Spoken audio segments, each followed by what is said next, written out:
الحمد للہ رب العالمین والصلاة والسلام علی سید الانبیاء والمرسلین، اما بعد فاعوذ باللہ السمیع العلیم من الشیطان الرجیم، بسم اللہ الرحمن الرحیم۔ بلغ العلا بکمالہ، کشف الدجی بجمالہ، حسنت جمیع خصالہ، صلوا علیہ وآلہ یا صاحب الجمال و یا سید البشر، من وجهك المنیر لقد نور القمر، لا يمكن الثناء كما كان حقه، بعد از خدا بزرگ توئی۔ قصہ مختصر۔ یہ سورہ مائدہ شریف کی آیت نمبر 15 اور 16، 15 کا آخری حصہ اور 16ویں آیت پوری، ان دو آیات مبارکہ کا ترجمہ اور اس کے متعلق کچھ گفتگو کی جائے گی۔ پہلے حصے میں اللہ تبارک و تعالی نے ارشاد فرمایا، قد جاءکم من اللہ نور و کتاب مبین، فرمایا تحقیق پکی بات ہے، اللہ کی طرف سے تمہارے پاس ایک نور آیا اور ایک چمکتی کتاب آئی۔ جی توجہ ہے تھوڑی، نیند نہیں آ رہی کسی میں؟ فرمایا ایک نور آیا اور ایک چمکتی کتاب آئی، روشن کتاب آئی۔ یہ ذہن میں رہے، مفسرین کرام علیہ الرحمہ فرماتے ہیں کہ نور سے مراد رسول اللہ علیہ السلام کی ذات ہے،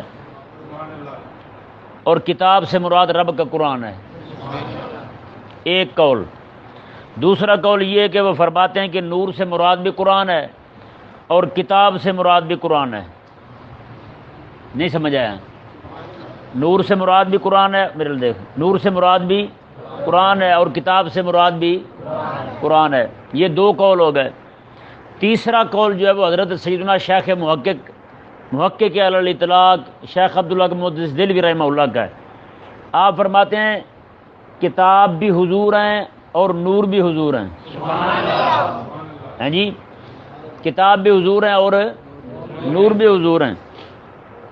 یہ ذہن میں رہے۔ اس میں علماء جو ہیں ان کا یہ نظریہ اور عقیدہ ہے کہ آقا علیہ السلام کی ذات مبارکہ جو ہے حضور نور مجسم ہے۔ آقا علیہ السلام کا جسم شریف ہی نور ہے۔ حضور کے صحابہ خود فرماتے ہیں آقا علیہ السلام جب مسکرایا کرتے تھے تو آقا علیہ السلام کے دندان مبارکہ سے نور نکلا کرتا تھا۔ ہیں جی، پچھلے پکھے بند کرو۔ آقا علیہ السلام کے دندان مبارکہ سے نور نکلا کرتا تھا۔ اور یہاں تک حضرت مولا علی قاری رحمہ اللہ ارشاد فرماتے ہیں، کریم آقا صلی اللہ علیہ وآلہ وسلم جو ہیں جب گفتگو فرماتے تو آقا علیہ السلام کے چہرہ مبارکہ کی چمک سے اگلی دیوار روشن ہو جاتی، آنے والا بندہ اپنا منہ دیوار میں دیکھ لیا کرتا تھا۔ اتنی آقا علیہ السلام کو خلاق کائنات نے نورانیت عطا فرمائی تھی۔ ہیں جی، حضرت عائشہ پاک رضی اللہ تعالیٰ عنہ ارشاد فرماتی ہیں، بڑی مشہور حدیث شریف ہے، آقا علیہ السلام میرے کمرے میں تشریف لائے، سوئی گم چکی تھی، حضور تشریف لائے تو پورا کمرہ روشن ہو گیا، جو سوئی میری گم ہوئی تھی وہ مجھے مل گئی۔ تو یہ آقا علیہ السلام کی عظمت اور شان مسلم، ٹھیک ہے نا جی، اس سے کسی بھی مسلمان کو انکار نہیں ہے، کلمہ گو اس سے انکار نہیں کر سکتا۔ لیکن بات یہ ہے بھئی، رب تبارک و تعالی نے جو اتنا سونا حبیب عطا فرمایا ہمیں، ہیں جی، اتنا چمکتا ہوا حبیب عطا فرمایا ہمیں، ہم نے رسول اللہ علیہ السلام کی نورانیت کا جو بیان ہے نا، یا صرف مناظروں میں کیا ہے یا پھر مسجد اور مدرسے میں کیا ہے، اس کے علاوہ ہم نے رسول اللہ علیہ السلام کو نور اگر مانا ہوتا نا تو پھر بتائیں یار، اتنے چمکتے حبیب کی سیرت چھوڑ کر انگریز گندے کی تہذیب کیوں اپناتے مسلمان؟ بتائیں بھائی۔ آج کلمہ پڑھنے والا مسلمان ہو، اسے شکل و صورت انگریز کی پسند ہو، کلمہ رسول اللہ علیہ السلام کا پڑھتا ہے، نور حضور کو مانتا ہے، پھر تہذیب اسے کافر کی پسند ہے۔ کیوں کافر کی تہذیب اسے کیوں پسند ہے بھائی؟ کافر کے طور اعتبار اسے کیوں پسند ہے بھائی؟ اگر اسی مسلمان کو قیامت والے دن رب پوچھ لے، رب تبارک و تعالی ہی پوچھ لے اس سے، ہاں بھی بتا تجھے میرے حبیب کی صورت میں کیا نقص نظر آیا تھا، کیا عیب نظر آیا تھا تجھے میرے حبیب علیہ السلام کی صورت میں، میرے حبیب کی سیرت میں، میرے حبیب کی دی ہوئی تہذیب میں تجھے کیا عیب نظر آیا تھا کہ تو اسے چھوڑ کر انگریزوں کے پیچھے گیا تھا؟ تیرا منہ جو ہے ہندوؤں کے فلمیں بنانے والے مراسیوں جیسا تھا، کیوں؟ تیرے سر کے بالوں کی کٹنگ جو ہے وہ انگریزوں جیسی تھی، کیوں؟ ہاں جی بتائیں، کیا جواب ہے ہمارے پاس؟ کوئی ہے جواب ہمارے پاس؟ تو پھر ہم نے نور مانا ہے حضور کو۔ اچھا حضور نور ہیں، حضور علیہ السلام جو کتاب لائے ہیں وہ نور ہے، پھر اس کتاب کو، جس کتاب کو رب نور فرمائے یار، ہیں جس کتاب کو رب چمکتا ہوا فرمائے، جس کتاب کو رب روشن فرمائے، جس کتاب کو رب بیان کرنے والی فرما دے، اس کتاب کو چھوڑ کر امت جو ہے وہ انگریزی تعلیم کے پیچھے کیسے جا سکتی ہے؟ ہاں جی، پھر ہم تو یہی کہیں گے، ادھر دونوں لڑتے رہے مسجد میں بیٹھ کر، مدرسوں میں، گلیوں میں، چراہوں میں، کہ آقا علیہ السلام نور ہیں یا بشر ہیں؟ آقا علیہ السلام کی حقیقت جو ہے وہ نورانیت ہے یا بشریت ہے، وہ کیا ہے، یہ ہے، وہ ہے، اس طرح کی باتیں کرتے رہے، لیکن ادھر کیا ہوا؟ ان کے اپنے بچے جو ہیں وہ انگریزوں کے ہاتھے چڑھتے رہے۔ اسی محبوب علیہ السلام کی شکل و صورت کو اپنانا آج لوگوں کو بڑی عار محسوس ہوتی ہے، محبوب علیہ السلام کی سیرت اپنانا لوگوں کو عار محسوس ہوتی ہے، کیوں بھائی؟ آج داڑھی والا مسلمان لوگوں کو چبھتا ہے، خود کسی بندے کی چار بال تھوڑے سے کیا بڑھ جائیں وہ خود اپنے آپ کو عجیب سا محسوس کرنے لگتا ہے، میں کیسے جناب لوگوں میں گھوم رہا ہوں؟ بتائیں بھائی، ایک مسلمان کلمہ پڑھنے والا یار وہ انگریزوں کی تہذیب کو کیسے پسند کر سکتا ہے؟ لوگ بھی وہ جن پر رب تبارک و تعالیٰ کا غضب نازل ہو چکا ہے، جن پر رب تبارک و تعالیٰ کے نبیوں نے لعنت کی ہو، جی ان کی تہذیب انہیں پسند، یار بتائیں، جن کی تہذیب سے خود ان کے جو ان کے حساب سے عقل والے لوگ ہیں وہ تنگ ہوں ان کی تہذیب سے، وہ تہذیب انہیں اچھی لگ رہی ہے۔ اصل میں معاملہ یہ ہوا ہے، جو حضرت ابن خلقان جو ہے نا وہ فرماتے ہیں، مغلوب قوم جو ہوتی ہے نا، مغلوب ہوتی ہے، دو قومیں ہوتی ہیں، ایک ہوتی ہے مغلوب، ایک ہوتی ہے غالب قوم، غالب حکومت والی قوم، اور مغلوب جو رعایا بن کے رہ رہی ہو۔ ہمیشہ رعایا جو ہے نا وہ ہر اس کام میں کوشش کرے گی کہ جیسا کام وہ وڈیرے کر رہے ہیں نا، حکمران کر رہے ہیں، وہ کریں بھائی، جو انہوں نے کیا وہ بس دنائی والا کام ہے، پتہ نہیں۔ اور ہمارے یہاں کے لوگ جو ہے نا وہ انگریزوں کی تہذیب وہ جھوٹی ہو، سچی ہو، تباہی والی کیوں نہ ہو، اسے جناب اسلامی تہذیب ثابت کرنے کے چکر میں پڑے ہوئے ہیں، یہ ثابت کرنے کے چکر میں یہ ہے ہی اسلام بھائی، اور یہ اسلام سے ثابت ہے۔ آج کئی سارے لوگوں کے منہ سے آپ یہ بات سنیں گے، وہ یہ کہتے ہوئے سنائی دیتے ہیں بھی اصل اسلام تو ہے ہی امریکہ میں، اصل اسلام تو ہے ہی انگریزوں کے پاس، اصل قرآن تو انہوں نے پڑھ کے عمل کیا ہے، ہم نے کیا کیا بھلا بتائیں۔ عنایت اللہ مشرقی نام کا منحوس آدمی تھا ایک ہندوستان کا، وہ جب ابھی پاکستان نہیں بنا تھا تب کا تھا وہ، اس نے نعوذ باللہ من ذالک یہ کہا، اس نے کہا رب کی اصل عبادت جو ہے نا وہ یہ ہے کہ بسیں بنانا، گاڑیاں بنانا، جہاد بنانا، بڑی بڑی بلڈنگیں بنانا اور روڈ بنانا، اس نے کہا یہی نماز ہے، یہی عبادت ہے، اور یہی رب کی معرفت ہے۔ اس نے تفسیر لکھی ہے قرآن کی، اپنی تفسیر میں یہ اس نے لکھا ہے، اس نے کہا اصل نماز تو امریکی پڑھ رہے ہیں، اصل نماز تو برطانیہ کے انگریز پڑھ رہے ہیں، یہ مسلمانوں کو تو نماز ہی نصیب نہیں ہوئی۔ بتائیں یہ کون ہے؟ عنایت اللہ خان مشرقی، نام مشرقی ہے اور کام کیا ہے، نظریہ کیا ہے اس کا، بھلا بتائیں یار۔ توبہ نعوذ باللہ من ذالک، آج ہماری حالت یہ ہوئی ہے کہ ہمیں نعوذ باللہ من ذالک اپنا اسلام ہی سچا نہیں لگتا۔ آج ہمارے لوگ جو نا ہر اس بات کو بھاگ کے قبول کرتے ہیں کہ انگریز یہ کہہ رہا ہے۔ آپ دیکھیں آج مولوی ایسے مروب ہوئے ہیں، وہ بھی وہ بات کریں گے، دیکھیں جی یہ بات کسی نے انگریز کے سامنے کی تو انگریز تو سر پکڑ کے بیٹھ گیا، اس نے کہا ہو اس سنت میں تو اتنی فضیلت ہے، اب سارے لوگ ماننے لگ پڑیں گے، سارے اسے کرنے لگ پڑیں گے، اپنانے لگ پڑیں گے، کیوں؟ انگریز نے پسند کر لیا ہے۔ یا خدا تجھے ہدایت دے، تجھے نہیں پتا انگریز تو ویسے گندا ہے، اسے سنت میرے لجپال نبی کی ہے، ہاں یہ ادا میرے حبیب کی، حبیب کو پسند ہے، اور حبیب علیہ السلام کی پسند میرے اللہ کو پسند ہے، تو یہ دیکھ کے اپنا اسے، یہ کیوں اس لیے کیوں اپنا رہا ہے کہ انگریز نے کہا ٹھیک ہے تو آپ نے کہا ٹھیک ہے، کیوں؟ اب جیسے ایک مولوی صاحب کو ایسے خبتا ہے، وہ اکثر فیس بک میں بیٹھا ہوتا ہے اینک پہن کے نا جی، کالی داڑھی والا، چھوٹے چھوٹے بال اس کے سفید ہیں، تو ذیشان صاحب جانتے ہیں اسے، اس بندے کو بھی یہ خبت ہے، انگریزوں کی باتیں بتائے گا جی فلانے انگریز نے یہ کہا ہے جی سنت کے بارے میں، لہذا آپ اپنا لیں اسے، بس کیوں بھائی؟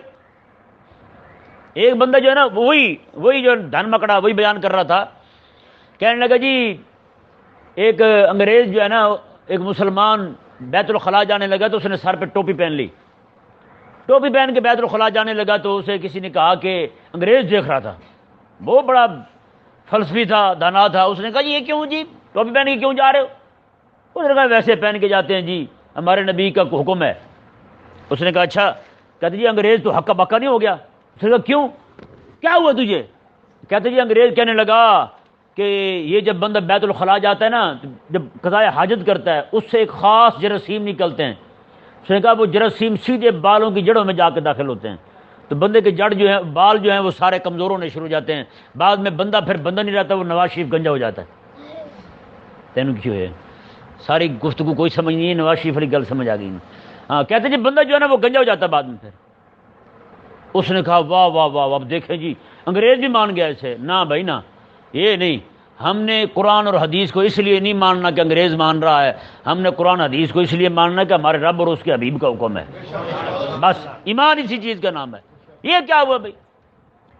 کریم آقا صلی اللہ علیہ وسلم کی عظمت اور شان دیکھیں جی، اگلی آیت مبارکہ دیکھیں جی، قد جاءکم من اللہ نور و کتاب مبین۔ اب میری ساری گفتگو جو ہے نا اس کا خلاصہ اور نچوڑ جو ہے وہ اگلی آیت مبارکہ میں آ رہا ہے کہ رب تبارک و تعالی نے اپنے حبیب کو نور کیوں بنایا، رب تبارک و تعالی نے قرآن کو چمکتا ہوا کیوں بنایا۔ اگلی آیت مبارکہ دیکھیں جی۔ میں یہی کہتا ہوں یار قرآن پڑھو تو صحیح سارا، تم آج تک یہی پڑھ کے ہم مولویوں سے سنتے رہے قد جاءکم من اللہ نور و کتاب مبین، بس یہاں کے آگے مولوی کوئی بھی نہیں گیا۔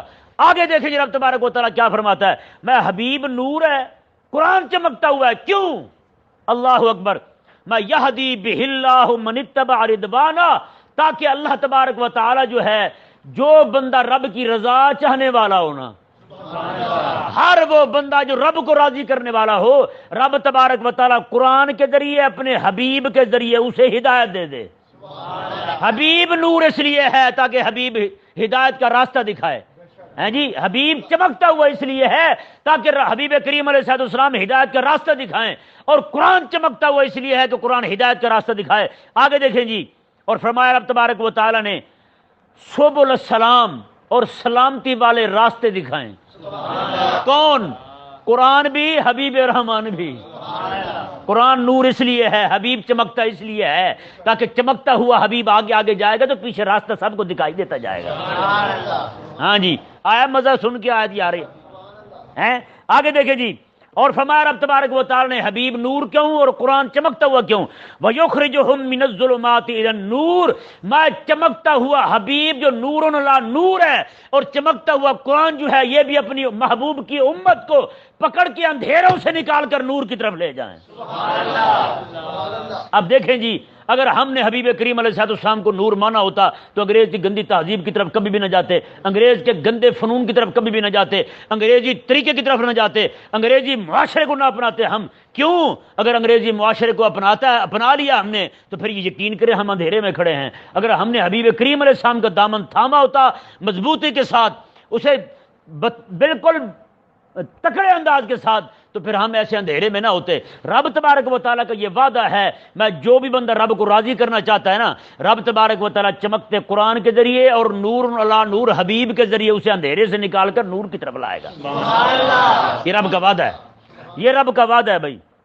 اور آگے دیکھیں جی، وَيَهْدِيهِمْ إِلَىٰ صِرَاطٍ مُسْتَقِيمٍ، اور اللہ تبارک و تعالیٰ اسے صراط مستقیم کی طرف بھی ہدایت عطا فرمائے گا۔ بتائیں بھائی، یہ رب تبارک و تعالیٰ نے وجہ بیان کی تھی حبیب کریم صلی اللہ علیہ وسلم کو نور بنانے کی اور قرآن کریم کو چمکتی ہوئی کتاب بنانے کی۔ ہیں جی، آج جو جسے رب فرمائے چمکتی ہوئی کتاب ہے، آج مسلمان کہے کہ یہ میرے لیے بھوک کا سبب ہے، یہ میرے لیے افلاس کا سبب ہے، میں تو ڈوب جاؤں گا بھوکا، میں تو مر جاؤں گا اگر قرآن پڑھوں۔ تو بتائیں بھائی، اس نے پھر قرآن کو مانا ہے؟ اگر کوئی بندہ کہے کہ میں رسول اللہ علیہ السلام کی سنت داڑھی رکھ لوں گا تو میں تو مارا جاؤں گا۔ اگر کوئی خاتون کہے کہ میں رسول اللہ علیہ السلام کے حکم پر پردہ کر لوں گی تو میں تو پھر دکے نوسی ذہن کی کہلاؤں گی، میں تو پھر پرانی فکر کی کہلاؤں گی، میں تو پھر جو نئی روشنی والی عورتیں ہیں ان میں نہیں بیٹھ سکوں گی، میں مجمع میں کیسے جاؤں گی پھر؟ تو بتائیں بھائی، اس نے نہ تو میرے آقا علیہ السلام کو نور مانا ہے اور نہ ہی اس نے رب کے قرآن کو چمکتی ہوئی کتاب مانا ہے۔ اللہ تبارک و تعالی ہمیں سمجھنے کی توفیق عطا فرمائے۔ اور یہ آگے ایک اور مقام دیکھیں، قد جاءکم برہان، یا ایھا الناس قد جاءکم برہان من ربکم وانزلنا الیکم نورا مبینا. یہاں یہ دیکھیں سبحان اللہ، وہاں بھی دو چیزیں رب تبارک و تعالی نے بیان فرمائی، نور سے مراد حضور اور کتاب مبین سے مراد قرآن. اور یہ آیت مبارکہ دیکھیں جی، سورۃ النساء کی آیت نمبر 174 ہے. رب تبارک و تعالی نے ارشاد فرمایا یا ایھا الناس قد جاءکم برہان من ربکم، میں کہ اے لوگو تمہارے پاس تمہارے رب کی طرف سے برہان آ گئی. برہان دلیل نہیں فرمایا، دلیل وہ ہوتی جس کا رد ہو، دلیل وہ ہوتی جس کا جواب ہو. قربان جائیں، برہان وہ ہوتی ہے کائنات میں اس کا توڑ ہی نہ ہو، کائنات میں اس کا جواب ہی نہ ہو، اسے برہان کہتے ہیں. اور مفسرین فرماتے ہیں یہاں برہان سے مراد لجپال نبی کی ذات ہے، برہان سے مراد حضور ہیں، برہان سے مراد حضور ہیں. آگے دیکھیں جی، فرمایا وَأَنزَلْنَا إِلَيْكُمْ نُورًا مُبِينًا، اور چمکتا ہوا نور، بیان کرنے والا نور. وہاں پہ نور صفت حضور کی تھی اور مبین صفت قرآن کی. اور یہاں پر کیا ہوا ہے، نور بھی صفت قرآن کی اور مبین صفت بھی قرآن کی. سبحان اللہ، کمال نہیں ہو گئی. رب تبارک و تعالی نے فرمایا ایسا حبیب بھیجا ہے جس کا جواب ہی نہیں، پوری کائنات میں اس جیسا نہیں، اس کی باتوں کا جواب نہیں، اس کے لائے ہوئے قرآن کا جواب نہیں. ہاں، وہ جس دعوت کا جس کی طرف وہ دعوت دیتا ہے، وہ دعوت اور جس کی طرف دعوت دے رہا ہے اس کا بھی کوئی جواب نہیں ہے.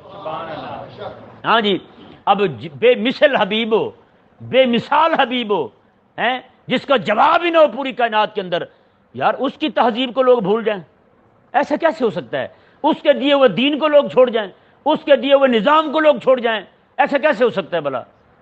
تو یہ اقبال رحمہ اللہ نے اس وقت کہا تھا، انگریز کی سازش کیا تھی، انگریز جو فتنے چلا رہا تھا نا یہاں، اقبال نے اس وقت بھانپتے ہوئے کہا تھا، اس نے کہا یہ فاقہ کش موت سے ڈرتا نہیں ذرا. انگریز یہ ہکا بکا ہو گیا، اس نے کہا یہ بھوکا ہے موت سے نہیں ڈرتا پھر بھی، آخر کیا ہوا اسے؟ یہ فاقہ کش موت سے ڈرتا نہیں ذرا. اس نے کہا روح محمد اس کے بدن سے نکال دو. سبحان اللہ. ایک کڑی گل ہے سبحان اللہ پڑھنے والی، یہ بڑے عجیب بندے تسی. سنو، انگریز کہہ رہا ہے کہ مسلمانوں کو اگر تم مارنا چاہتے ہو نا، پھر ان کے دل سے حضور کی محبت نکال دو. حضور کی محبت جو ہے وہ انہیں زندہ رکھے ہوئے، حضور کی محبت انہیں ڈر بنائے ہوئے ہے. حضور کی محبت ان کے دل میں ہے تو یہ بدر چلے جاتے ہیں، حضور کی محبت ان کے دل میں ہے تو یہ احد چلے جاتے ہیں، حضور کی محبت ان کے دل میں تو یہ قادسیہ کو فتح کر لیتے ہیں، حضور کی محبت ان کے دل میں تو سعد بن ابی وقاص رضی اللہ تعالیٰ عنہ چائنا آ جاتے ہیں. حضور کی محبت ان کے دل میں ہے تو حضرت ابو ایوب انصاری رضی اللہ تعالیٰ عنہ کا وصال ہو بھی جائے پھر بھی کہتے ہیں کہ میرا جسم جو ہے نا یہاں سے لے چلنا، اور جس قلعے کو تم نے جا کے فتح کرنا ہے اس قلعے کی جڑ میں جا کے مجھے دفن کر دینا. یہ محبت تھی حضور کی، یہ عشق تھا حضور کا، یہ روح تھی آقا علیہ السلام کی جو اہل اسلام کے دلوں میں تھی. انگریز کبھی نہ یہی چاہتا تھا کہ ان کے دلوں سے حضور کی محبت نکال لی جائے. آج وہی ہوا یا نہیں ہوا یار؟ اتنے 57 اسلامی ملک ہیں، کلمہ پڑھنے والے لوگ ہیں، اپنے آپ کو مسلمان کہتے ہیں، اور آج رسول اللہ علیہ السلام کا دین کہیں پہ بطور نظام کے نافذ ہی کوئی نہیں. آج کافر سریعام حضور کی گستاخی کرتے پھرتے ہیں، ان کو پکڑنے والا کوئی نہیں، ان کو جواب دینے والا کوئی نہیں. کہیں پوری دنیا کے اندر کسی ملک میں ملکی سطح پر کسی نے جواب دیا ہو، اور جواب ایسے نہیں کہ منت ترلے کر کے یہی کر کے، وہ نہیں، جواب ایسے نہیں جیسے بابے نے دیا تھا. ایسے جواب کسی حاکم نے دیا ہو تو بتائیں، سامنے لائیں ہمارے، تو پھر یقین کریں کہ سارے مردے ہیں. اللہ تبارک و تعالی ہمیں سمجھنے کی توفیق عطا فرمائے. وما علیہ الا البلاغ.